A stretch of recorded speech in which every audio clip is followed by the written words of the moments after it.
I don't know if you all got to see this. I was just showing off where I work at the Grand Canyon Railway. This is the train, and there's my picture inside. I'm a tour guide on a train car. It's a lot of fun. So I get to do that every day, teaching the kids and the adults about animals of the Grand Canyon area. Well, if you turn in your Bibles to the book of Daniel, we're going to be here for about 7 hours over the weekend. Just an hour tonight, and then 4 hours tomorrow, and then 2 hours on Sunday. It was a 20-part sermon, or series of sermons, so I've condensed it to 7 hours, which means obviously you don't get every single detail that I used to have. For the most part, the book of Daniel is about half narrative, so half stories, and half prophetic dreams and visions. So I try to make that distinction. I'll probably do about 4 sessions that are mostly narrative, and two sessions that are all prophecy, and 1 section that is for the sermon Sunday on the resurrection of the dead. So a little bit of topical, a little bit of narrative, and a little bit of prophecy. The book of Daniel is really an amazing book. Obviously, we can't cover every detail, but a summary is often very helpful to people because sometimes you can get focused on just the trees. And if you just look at every detail, you don't get the overall themes. So we're going to, as a summary, we're going to try to approach this thematically. Sometimes details can obscure the main themes. You get distracted by the details, so to speak. But in this shorter series, you can focus more on larger pieces of the book. You have a helpful pamphlet there that'll guide you through our series. Just tonight, we're doing session 1, which is called Hostage School. So we're going to talk about the background of the book of Daniel and about the characters, the main characters, who we'll see mostly throughout the book.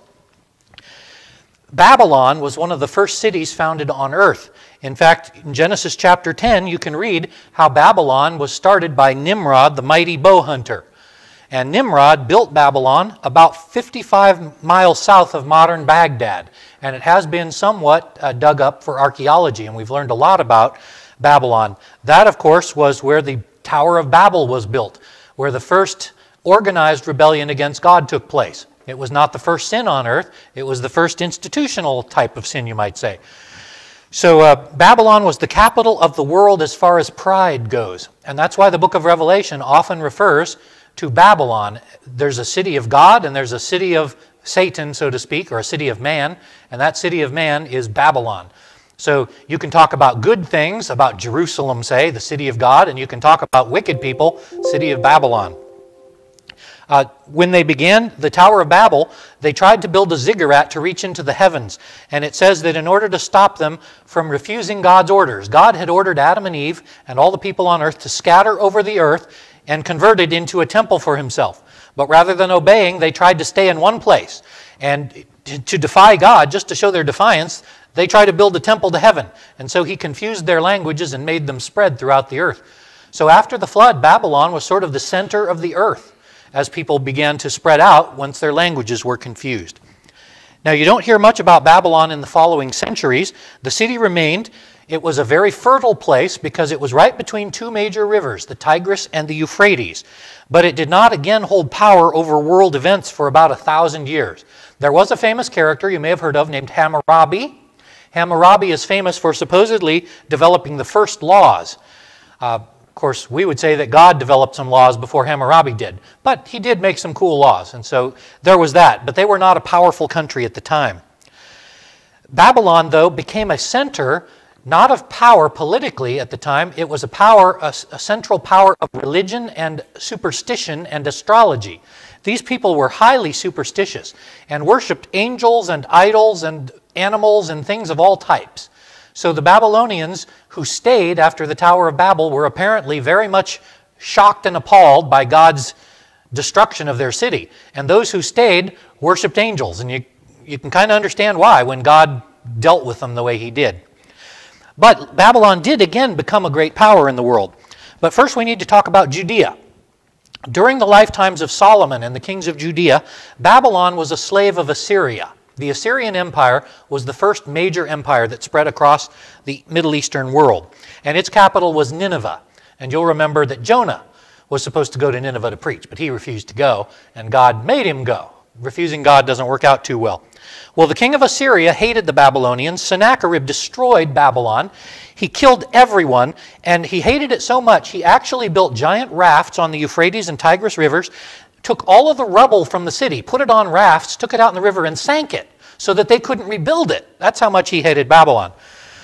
But it got rebuilt anyway by Nebuchadnezzar's father, started rebuilding it. His name was Nabopolassar. And while he was rebuilding Babylon, he sent his son Nebuchadnezzar, who was very talented at military things, to destroy Assyria in retaliation. And Nebuchadnezzar gathered allies, and he besieged Nineveh for 4 years before burning it to the ground. And Nineveh never rose again. That was the year 612 BC. Now, good King Josiah of Judea, he found the lost scrolls of the law in the temple, and he spread them throughout the land about the same time. But the people did not return to God in spite of his godliness, and Josiah made some big mistakes. God sent several prophets to warn Josiah of coming judgments. Zephaniah, Obadiah, Habakkuk, and Jeremiah all brought warnings to the people to no avail. And though King Josiah loved God, he made some bad political choices and alliances. First of all, he allied himself with Babylon, with Nebuchadnezzar. He promised that he would stop the Egyptians from marching up to break his siege of Nineveh. Nebuchadnezzar's got Nineveh besieged. They call for help. Egypt's marching north. Josiah thinks he can stop the Egyptians, and he promises to do so. He goes out with his army and is wiped out. He's killed by arrows, by archers of the Egyptian army. However, he slow them down enough to save Nebuchadnezzar's bacon, at least in his siege of Nineveh. So that helped Nebuchadnezzar. But Josiah died, and his sons were brats. His sons did not make good kings in any way. And as the Egyptians, in revenge for not being able to save Nineveh, they sacked Jerusalem and probably took a lot of the temple stuff out, and they put in their own king, who they thought would be loyal to them. That was in 608 BC when Josiah died and Jehoahaz, his wicked son, became the king. Well, Judea still could not resist the Egyptian army, so the Pharaoh deposed Jehoahaz and put in another one of his kids named Jehoiakim. Now, Jehoiakim had to swear allegiance to Egypt if the Babylonians came south. So basically, Judea is just caught between Egypt and Babylon. One comes up, wipes it out. The other comes down, wipes it out. They're getting hit from both sides.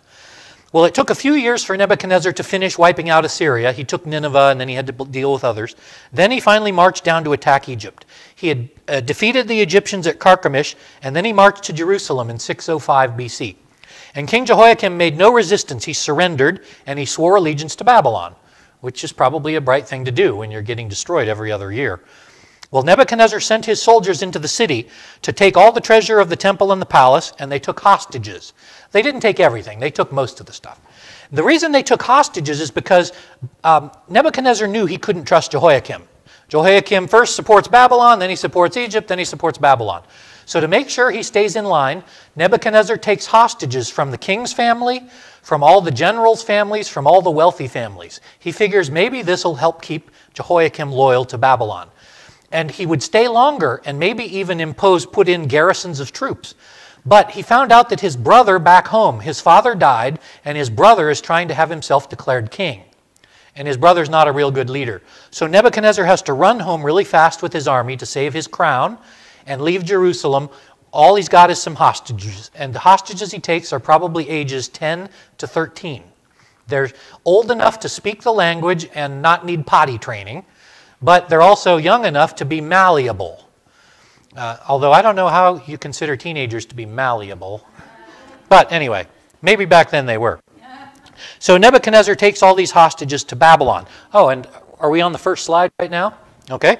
That shows you the extent of the Babylonian Empire during the time of Nebuchadnezzar and his sons. So you can see that Babylon is a few hundred miles east of Jerusalem, across a desert. You never cross that desert unless you're really well prepared. That's why everybody goes up through Syria and then east along the river, because you need water. It's hard to go across a desert with an army or a caravan. So if you go to the second slide, you can see a picture of Babylon. This is an artist rendering of what the city looked like. And what I want you to notice is Babylonians, when they built cities, they meant it. They liked building ziggurats and temples. They're the most superstitious religious people on earth, perhaps, with idols. It's estimated from archaeological digs that at least 700 gods had temples in Babylon. So almost the whole city. That's not houses, that's temples. It's pretty amazing, all the religions they had. They felt they had to worship everything. Now their main god was Marduk. We'll talk more about Marduk tomorrow. Nebuchadnezzar was named after his god, which was Marduk's son Nabu. We'll talk more about that also. But what I want you to understand is that these Jewish boys went from a monotheistic idea, one god, to a city full of idols. And they're going to have to learn the religions really well very soon. So now we'll start here in Daniel chapter 1, the first few verses, if you want to follow along. In the 3rd year of King Jehoiakim, king of Judah, Nebuchadnezzar, king of Babylon, came to Jerusalem and besieged it. And the Lord gave Jehoiakim, king of Judah, into his hand. And some of the articles of the house of God he carried into the land of Shinar, that's Babylon, to the house of his god, that would be Nabu's temple. And he brought the articles into the treasure house of his god. Then the king instructed Ashpenaz, the master of his eunuchs, to bring some of the children of Israel and some of the king's descendants and some of the nobles, young men in whom there was no blemish, good-looking, gifted in all wisdom, possessing knowledge and quick to understand, who had ability to serve in the king's palace, whom they might teach the language and literature of the Chaldeans. Okay, we'll stop there with the reading. The purpose of taking hostages in the ancient world was not just literally hostages. It's not like if King Jehoiakim rebels, we just kill all the kids. No, they've got much better uses for hostages than killing them. In fact, they take them as an insurance policy for Babylon. What they want to do is make new rulers, not kings, but governors and satraps and tax collectors and policemen who know the language, who know the character, who know the terrain, grew up. And so all of these advantages, all you have to do is make these kids loyal to Babylon, and they will be great workers. So the idea is to train them for 3 years. They need to go to school for 3 years to learn the language. In fact, do I have, yes, the next slide. If you turn to the next slide, you'll see another view of Babylon and the temple of Marduk, but you'll also see Babylonian writing. That is a Babylonian cuneiform tablet. Before we wrote nice simple letters like our English language, we had cuneiform, which means you take a wet mud tablet and you use a sharp stylus that's triangular and you stab it and it looks like chicken scratch, looks like chicken feet walking across the tablet. That's your language. You make letters and sounds using those forms. So the Jews, they knew how to write in Hebrew language, but now they have to learn the language of their captors, which is Babylonian. So it's going to take them a couple of years to learn cuneiform and the religions of Babylon and how to serve the king and all the customs of Babylon, get used to the food, becoming culturated. Basically, you're taking these boys and brainwashing them. You want them to remember their past vaguely, enough to work for you, but love the current system and realize you're a part of it and there's no way out. So then they will be sent back as governors to rule Judea when necessary. That's the plan. So there's perhaps 100 boys, at least several dozen Hebrew boys, and they are all being brainwashed. Now you can imagine, even as teenagers, you would be terrified. You're being basically taken in locked wagons probably, if not slave marched in chains, all the way to Babylon, hundreds of miles. Now, they were probably well fed because you don't want them to die, but you want them to be afraid and realize that they work for you now. They're no longer Jews. They're now Babylonians. Now, as far as being eunuch, the word eunuch in Hebrew can mean either a man who is castrated or a man who works or acts like a castrated man. So it's possible that Daniel and all of his friends were really castrated. The reason that I'm not positive that happened is because if they looked into the culture, castrated people were never allowed into Jewish holy places.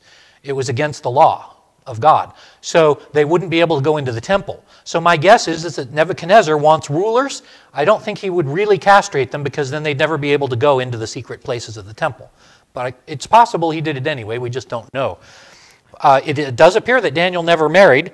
Whether that's because he was castrated or just because the slaves weren't allowed to marry, we don't know. But anyway, these boys, Daniel and his friends, Hananiah, Mishael, and Azariah, one of the first things that happens to them is they get their names changed.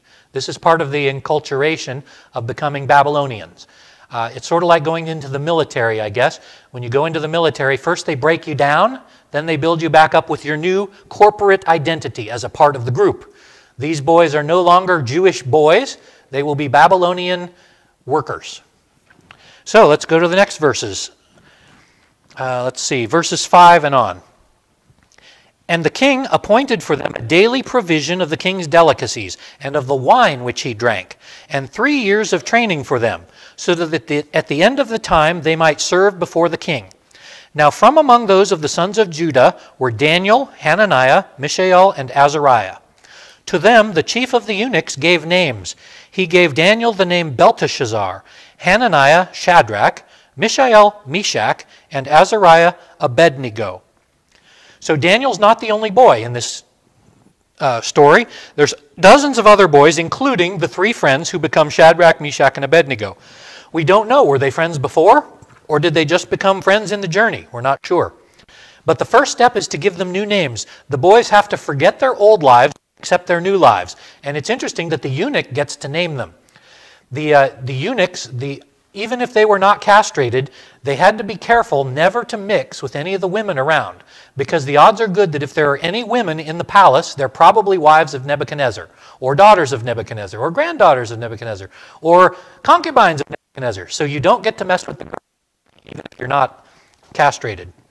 Now Daniel's Hebrew name meant God is judge, but they renamed him Belteshazzar, which means Baal, protect the king.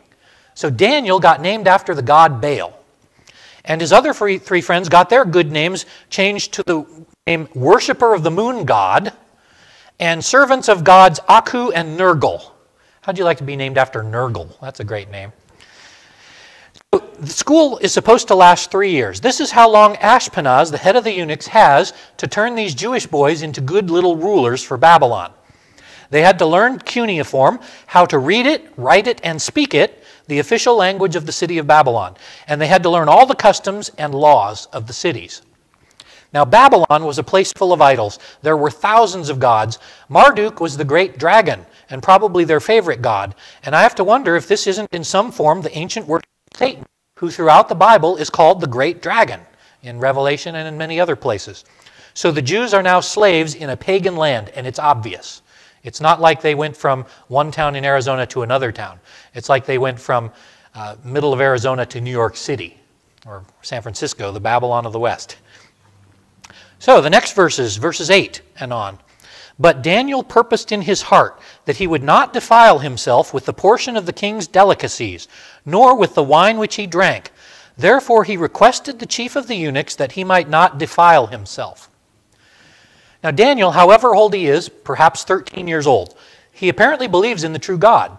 And unlike many rich boys from Jerusalem, he and his 3 friends at least wanted to obey the laws of God. As far as we know, the rest of them didn't.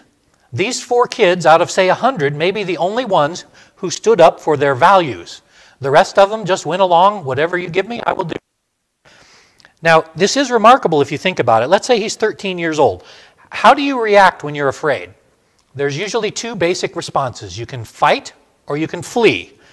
Most people flee, but when you're a slave, you can't flee. They're prisoners. Or you can surrender. That's another form of flight. That's a psychological flight. I give up, I'll do whatever I'm told to do. But these 4 boys do not accept their lot and do whatever they're told. That doesn't mean they were disobedient per se, as you'll see. Now, a few might rebel and refuse. Just say, no, I will not eat your food. And what happens to them? They're dead. You don't get to refuse Nebuchadnezzar. He gets what he wants. When he says jump, you say how high. However, Daniel chooses neither. He doesn't choose to die, and he doesn't choose to compromise. Instead, he goes and asks the chief eunuch for permission to do something a little different. He's apparently the leader for at least he and his 3 friends. They've apparently named him leader, Shadrach, Meshach, and Abednego. And so what does he do? Let's read the next verse, verse 9. Now God brought Daniel into favor and tender love with the prince of the eunuchs. Other translations say the goodwill of the chief of the eunuchs.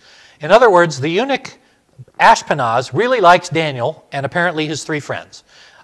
Perhaps they were the most polite. Perhaps they were the least fearful. We don't know. At any rate, he's favorable to Daniel. And obviously, we can say that God helped him be in favor with Ashpenaz. So now verses 10 and on for a few. And the prince of the eunuchs said to Daniel, I fear my lord the king, who he has appointed your food and drink. Why should he see your faces looking worse than the other young men your age? Then you will endanger my head before the king. So Daniel said to the steward, whom the chief of the eunuchs had set over Daniel, Hananiah, Mishael, and Azariah, Please test your servants for 10 days. Let them give us vegetables to eat and water to drink. Then let our appearance be examined by you and the appearance of the other young men who eat the king's delicacies. Then as you see fit, so deal with your servants. So he consented with them in this matter and tested them 10 days. And at the end of 10 days, their features appeared better and fatter in flesh than all the young men who ate the portion of the king's delicacies. Then the steward took away their portion of delicacies and the wine they were to drink and gave them vegetables. So, although Ashpenaz liked Daniel, he was no fool. If King Nebuchadnezzar, he interviews them every 6 months they're going. And those who are not going well die or find lower jobs. And the boss says, I don't want to die, I don't want to lose my head just because you're looking pale and weakly because you're not eating good. And Daniel offers the compromise, just give us 10 days. 10 days won't hurt. You're not going to see us for months. See if we look worse than the others. And they consent.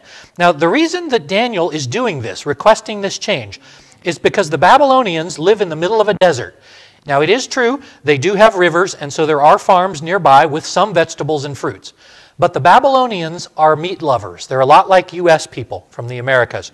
We have a heavy meat diet. The Babylonians had a heavy meat diet, but they didn't care what meat it was. As long as it was red and juicy, they would eat it. Although, of course, back then, they didn't get a lot of red, juicy meat. It was probably mostly jerky, like we had in the Old West, because there's no refrigeration. So whenever you do meat, you salt it and make it dry. But anyway, the Babylonians loved meat, and none of it was kosher. They didn't do it the Jewish way.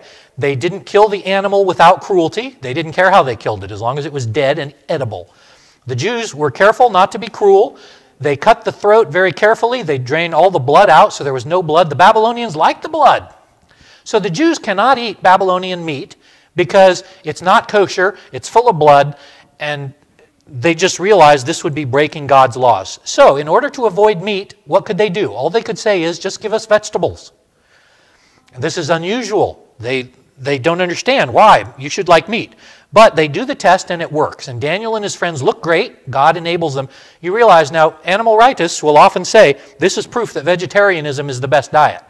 Now, they may be correct, but this is not a proof of it. Because nobody goes vegetarian and in 10 days looks healthier than everyone else. This is a miracle. 10 days is not fast enough for vegetarianism to... I tried it for a year and it didn't look any better.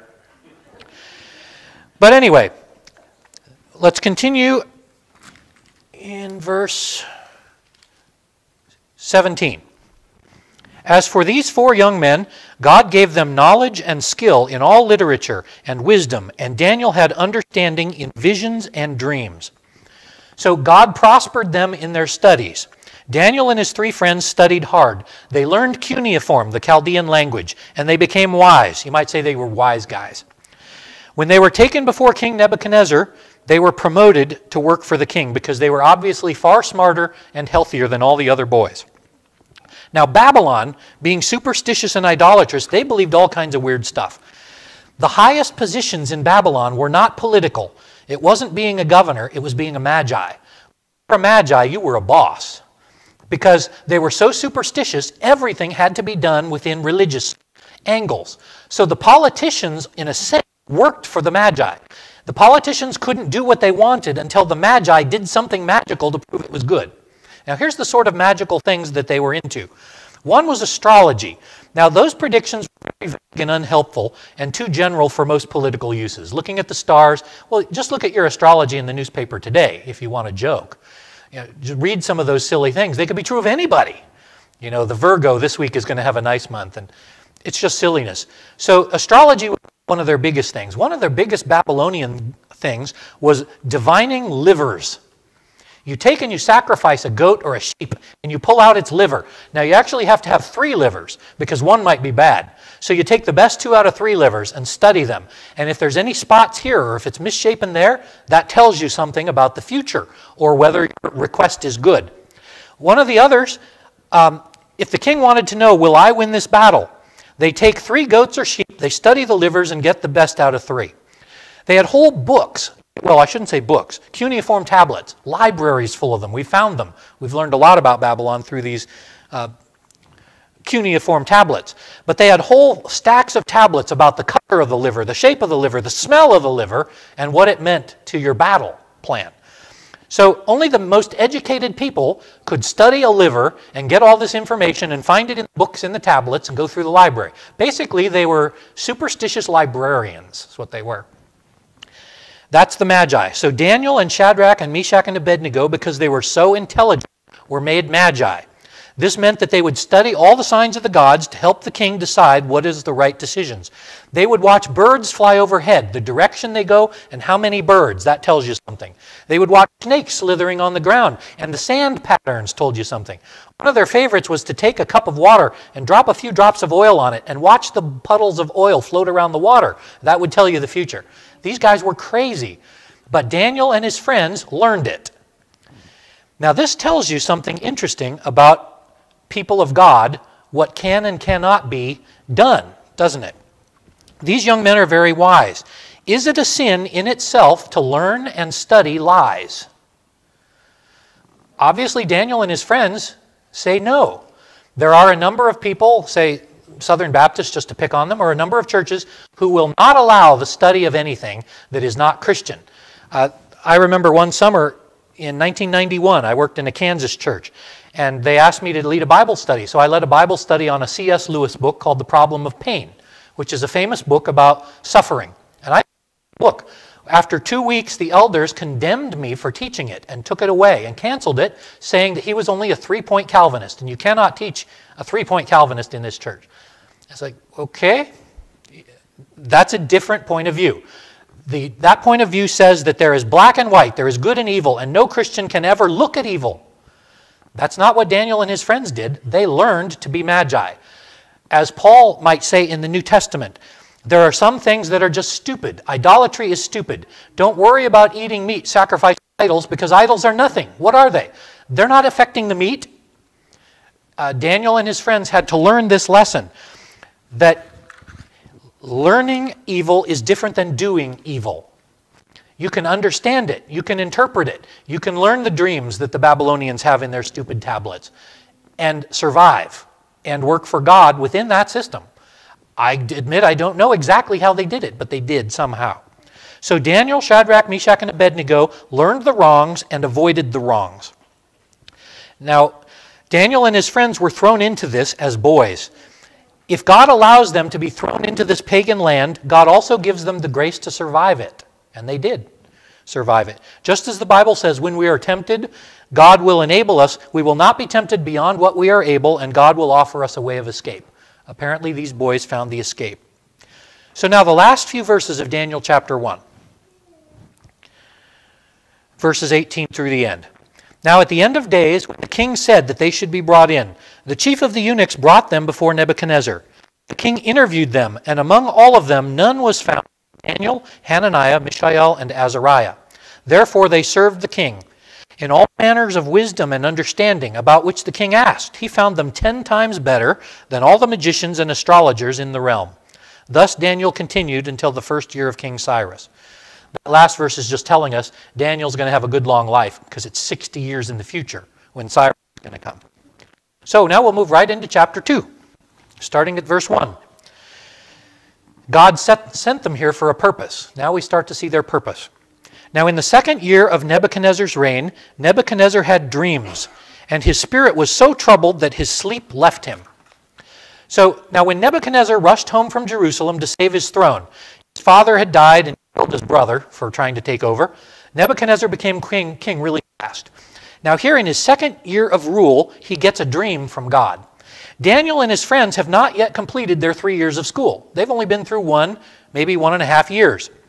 But they were already found to be intelligent, and so they sort of skipped ahead, and they're in the advanced training, you might say. But their schooling is not yet over. Daniel's probably a 14 or 15 at this point. He's a bright young student in Magi school, but now a crisis arises that he can't control. So let's read verses 2 through 13. And to call the astrologers, the sorcerers, and the Chaldeans, to tell the king his dreams. So they came and stood before the king. And the king said to them, I've had a dream, and my spirit is anxious to know the dream. Then the Chaldeans spoke to the king in Aramaic. O king, live forever. Tell your servants the dream, and we will give you the interpretation. The king answered and said to the Chaldeans, My decision is firm. If you do not make known the dream to me and its interpretation, you will be cut in pieces, and your houses will be made an ash heap. However, if you tell the dream and its interpretation, you will receive from me gifts, rewards, and great honor. So, tell me the dream and its interpretation. They answered again and said, Let the king tell his servants the dream, and we will give you the interpretation. The king answered and said, I know for certain that you are just stalling for time, because you see that my decision is firm. If you do not make known the dream to me, there is only one decree for you. For you have agreed to speak lying and corrupt words to me until the time is over. Now tell me the dream, and I will know you can tell me the interpretation. The Chaldeans answered the king and said, There is not a man on earth who can tell the king's matter. There is no king, lord, or ruler who has ever asked such a thing of any magician, astrologer, or Chaldean. It is a difficult thing that the king requests. There is no one who can tell it to the king except the gods, whose dwelling is not with flesh. Thus the king became very angry and furious, and gave the command to destroy all the wise men in Babylon. So the decree went out, and they began killing the wise men, and they sought Daniel and his friends to kill them. Okay, now King Nebuchadnezzar is a new king, and he's not a patient man. He has spent his life in the field as a general, and what he is used to is he says, go do something, and they do it. He tells the Magi to do something, and they start making excuses. Now, you have to admit, though, this is a pretty good excuse not to comply. How do you comply with an order you can't keep? Now, we don't know whether the king really forgot his dream. Maybe he forgot it, and he really can't remember. Or maybe he's just testing the Magi. Maybe he knows that they're just full of hot air and BS, and that anything he says, they'll come up with an interpretation. So the way to find out if they're really true is if they really know God's, shouldn't they know his dream? At least that's his point of view. And when they say nobody can do that except a God, he orders them dead. Maybe he's just trying to clean out a level of bureaucracy. He's trying to drain the swamp. We'll get rid of all these stupid astrologers all in one swipe. So the guys go out and start killing them, and they're now going to Magi school to find these kids to kill them. Okay, so verses 14 through 18. Then with counsel and wisdom, Daniel answered Arioch, the captain of the king's guard, who had gone out to kill the wise men of Babylon. He answered and said to Arioch, the king's captain, Why is the decree from the king so urgent? Then Arioch made the decision known to Daniel. So Daniel went in and asked the king to give him time that he might tell the king the interpretation. Then Daniel went to his house and made the decision known to Hananiah, Mishael, and Azariah, his companions, that they might seek mercies from the God of heaven concerning this secret, so that Daniel and his companions might not perish with all the rest of the wise men of Babylon. Now, first of all, notice that this 14 or 15-year-old boy does not. There are soldiers here to come. And he captain, why are you going to kill us? And the captain tells him, the king demanded, no one will tell him. So he offers to go to the king, and he tells the king, give me 12 hours, and I believe my God will give me the answer. And the king gives him 12 hours, so he and his friends don't die that night. So they pray, and now we get to verses 19 through 23. Then the secret was revealed to Daniel in a night vision. So Daniel blessed the God of heaven. Daniel answered and said, Blessed be the name of God forever and ever, for wisdom and might are his. He changes the times and the seasons. He removes kings and raises up kings. He gives wisdom to the wise and knowledge to those who have understanding. He reveals deep and secret things. He knows what is in the darkness, and light dwells with him. I thank you and praise you, O God of my fathers. You have given me wisdom and might, and now have made known to me what we asked of you, for you have made known to us the king's demand. So they pray all night, and God gives Daniel a vision showing him exactly what he showed Nebuchadnezzar. Now, that's a big-time miracle if you think about it. You can't read other people's minds. You can't guess what somebody dreams. I mean, you could make a guess, but the odds of getting it are astronomically low. And when you see that this dream from Nebuchadnezzar, there's no way you could guess this dream. Yeah, if you go to the next slide, you can see a picture of King Nebuchadnezzar and a representation of what he saw in his dream. And I believe this is highly important, and in fact, this dream of Daniel chapter 2 explains all the rest of the book, all of the prophecies in Daniel. So as you'll see tomorrow when we go over the prophecy parts, every one of the visions is a different way of telling the same dream that Nebuchadnezzar had. God told Nebuchadnezzar the summary dream, and then all the new visions are little pieces of the dream.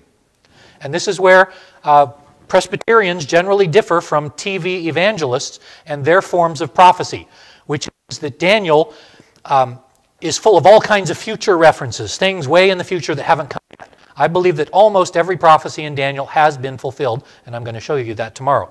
But King Nebuchadnezzar sees it first. So, verses 24 through 30. Therefore Daniel went to Arioch, whom the king appointed to destroy all the wise men in Babylon. He went and thus said to him, "Do not destroy the wise men of Babylon. Take me to the king, and I will tell him the interpretation." Then Arioch quickly brought Daniel to the king and said this, "I have found a man of the captives of Judah who will make known to the king the interpretation." The king answered and said to Daniel, whose name was Belteshazzar, which means worshiper of Baal, which is a totally bad name for Daniel, "Are you able to make known to me the dream which I saw and its interpretation?" Daniel answered in the presence of the king and said, "The secret which the king has demanded, the wise men, the astrologers, the magicians, and the soothsayers cannot declare to the king. But there is a God in heaven who reveals secrets, and he has made known to King Nebuchadnezzar what will be in the latter days. Your dream and the visions of your head in your bed were these. As for you, O king, thoughts came into your mind on your bed about what would happen after this, and he who reveals secrets has made known to you what will be. But as for me, this secret was not revealed to me because I have more wisdom than anyone else, but for our sakes who make known the interpretation, that you may know the thoughts of your heart." Now I think it's funny that when Arioch comes in, he does a little groveling to the king. "Oh, I found somebody for you, O king, who can interpret your dream." Well, he didn't exactly find him, but still, he gets a little credit. And he tells the king, "This isn't something that I guessed, this is something that our God gave me. And our God wants you to know the future, and this is what's coming." So verses 31 through 35.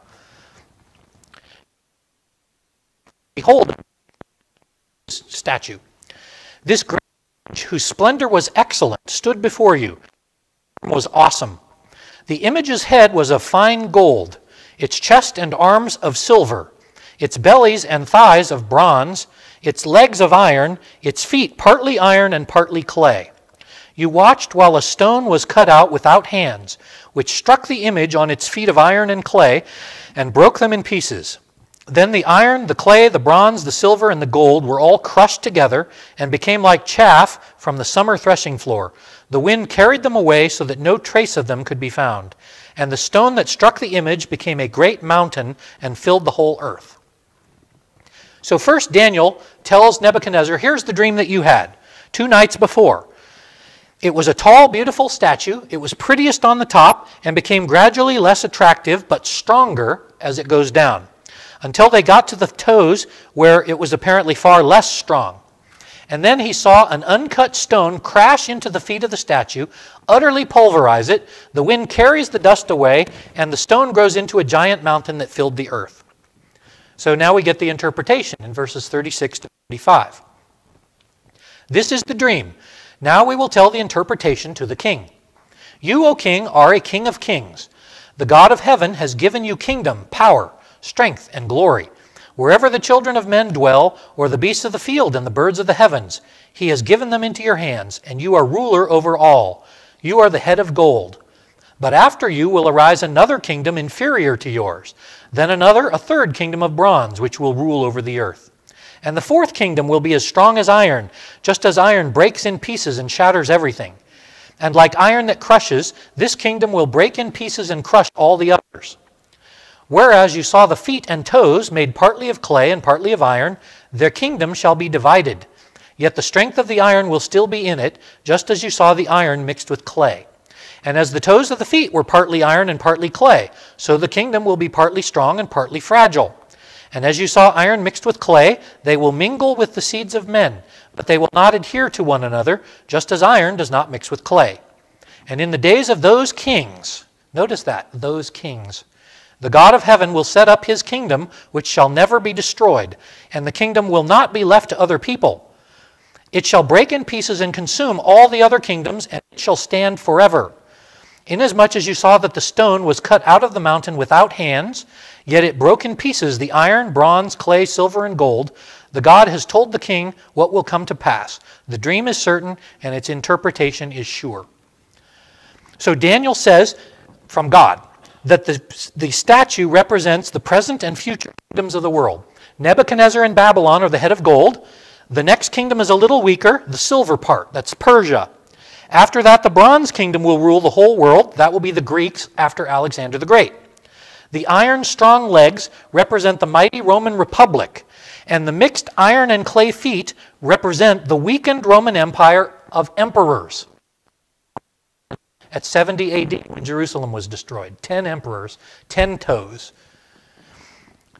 Then the giant uncut mountain of stone is thrown at the statue, the whole empire system collapses, and God's kingdom takes over the world. And whose kingdom is that? That is the kingdom of Jesus Christ. That's spread throughout the world, and there will be no more human rulers, as it said there. The kings are over after those 10, for the most part. So the picture is made clear. Now verses 46 through 49. Then King Nebuchadnezzar fell on his face, prostrated before Daniel. He commanded that they should make offerings and incense to him. The king answered Daniel and said, "Truly your God is the God of gods, the Lord of lords, and a revealer of secrets, since you could reveal this secret." So the king promoted Daniel and gave him great gifts, and made him ruler over the whole province of Babylon, and the chief administrator over all the wise guys of Babylon. Wise men. And Daniel petitioned the king, and he set Shadrach, Meshach, and Abednego over the affairs of Babylon. But Daniel sat with the king. Now, Nebuchadnezzar treats Daniel like a god. He bows before him and offers incense. But the king also says that this is because you represent your God who reveals the secrets. So he gets promoted, and Daniel asks the king to look at his 3 friends, and those 3 friends also get promoted. God can use anyone. God can use a 15-year-old boy to tell the king of the world something he didn't know and be impressed by. Because God can use a 15-year-old boy or girl or any age person to do his will. And that's the theme of the book of Daniel, is that God does whatever he wants. He raises things. He raises boys. He destroys boys if they go bad. In the New Testament, Paul says that God uses the weak and foolish things of the world to overcome the wise. Why? Because God gets more glory by using weak people. Everyone knows that weak people can't do things like that. And so God gets the credit instead. So in this case, God uses a dream. Now we usually think of dreams as nothing. Usually they are nothing. It's just your mind rambling in the middle of the night while your body rests. But to Nebuchadnezzar, this dream was important. And in Babylon, any dream the king had was sent by the gods and needed interpreting. That's why he was so panicked about it. He had to know what the dream was, or he's missed Nabu's message. But now he discovers it wasn't Nabu after all who sent him this dream. It was some god from a foreign country. You can say that in a manner of speaking, this is Nebuchadnezzar's awakening. As the Puritans talk about salvation, there's often an awakening. For me, when I was 5, I made a profession of faith. I don't know for sure if I was a Christian then, maybe, but it wasn't until my teen years that I was sure of my salvation. So I was awakened. Nebuchadnezzar, we're going to see, is a wicked king, but he eventually turns, and it appears that he's converted by the end of chapter 4. So Nebuchadnezzar is now awakened by God. Maybe this is why he's the head of gold. But God tells him that he's in charge. God says, I'm the one who made you the king, and I'm the one who's going to make all these future empires kings. And then I'm going to destroy them all, and I'm going to run the place. It's going to take him a while to learn that lesson. His kingdom, the kingdom of Jesus Christ, will overthrow all the empires of the world, Babylon, Persia, Greece, and Rome. Okay, so now we do have a few minutes for questions, if you have any questions about chapters 1 and 2. Can you go back through the different, slower? The statue? The different, like the Romans, the Greeks, the Persia, Okay. References there. Yes, the gold head was Babylon. Which one? Babylon. That's Nebuchadnezzar and his son and a couple kings after him. Babylon doesn't last too long, about 50 or 60 years. Then the Persians are going to come. That's the silver. That's the chest and torso, you might say. That's the Persian Empire. It's going to last longer and be a little bigger. Then is the bronze. That's the Greeks. Alexander the Great is the first one. Then the iron is the Roman Republic. That's just the iron. They were strongest as a republic, but they became an empire with Julius Caesar. Those are the 10 toes. From Julius Caesar to Vespasian, there are 10 emperors. The empire is always weaker than the republic was. It may expand in some directions, but it contracts in others, and there's constant civil wars, assassinations. So Rome, even though we talk about the Roman Empire and think of it as powerful, in my opinion, it was the republic that was far more powerful. Once one guy was in charge, he's always looking after his own and looking out for the other generals and killing them if they're too strong, weakening his own empire to stay in power. So I believe the 10 toes of partly clay, partly iron are the Roman emperors, some of whom were wackos. Caligula, Nero, more than half of them were bad. Only Julius Caesar was okay. Caesar Augustus was probably the best of them. Claudius wasn't bad, and Vespasian was okay. The other 6 were wicked beasts of men. So as opposed to the modern dispensational view, they take the iron and the clay to mean that, well, they've said many things over the last century. First it was the European Union that had 10 nations. Now Brexit, Britain's leaving, there's only 9. They're all panicked. What do we do? It's not 10 anymore. They take that to be future kingdoms, and then the Antichrist will come. I'm going to show you that the Antichrist came. I mean, there have been a few other little antichrists as well. But I believe the book of Daniel is almost entirely fulfilled. We have seen Jesus destroy the Roman Empire in a sense, you can take the statue not as who's going to be ruling the world. Why would God necessarily want to tell you? God is not a God of trivia. He doesn't tell the church, here's what's going to happen in the next few centuries. His purpose is to say, I'm going to be in charge of what happens to you in the next few centuries. These aren't the rulers of the world per se. There was Aztecs and Mayas and Toltecs living here. There was Chinese. There was India. These are not part of this world kingdom. What I'm trying to say is that God was not listing who's in charge of the world. He's listing who is in charge of Judea. Who is ruling over my people? Who have I allowed to rule over my people? And who will be ruling over my people when Rome is gone? Jesus, the Son, uncut stone, the mountain that will fill the world. That's the church. So the church arrived when Jesus died and was resurrected. It took about 30 years to get going. When Jerusalem fell, that was the last step of putting the church in charge, because the church was still fighting with circumcision, sacrifices. Do we still do these old things? And God said, oh, you need an answer to that question? Destroy Jerusalem. No more sacrifices. No more circumcision. Your church, you're on your own now. You're separate now from the old Jewish ways. So that was the coming of the uncut stone that is now filling the earth, which is what Jesus said to do. Go into all the world and make disciples. So, okay. Other questions? Okay, well, I guess we have time to maybe have another drink of water. Let's close in prayer. Dear Lord, thank you for your word and the clarity of the book of Daniel. There are many things that are hard to understand in it, but these narrative chapters are a great blessing. We see how even young people can be used mightily by you. Even us weak people can be used mightily by you. You control the world. You're ruling it. Your kingdom is spreading. And we thank you that the theme of this book is that you are sovereign over the world and the church. In your name, amen. So tomorrow we'll go on from chapter 3 and go through all the prophecies.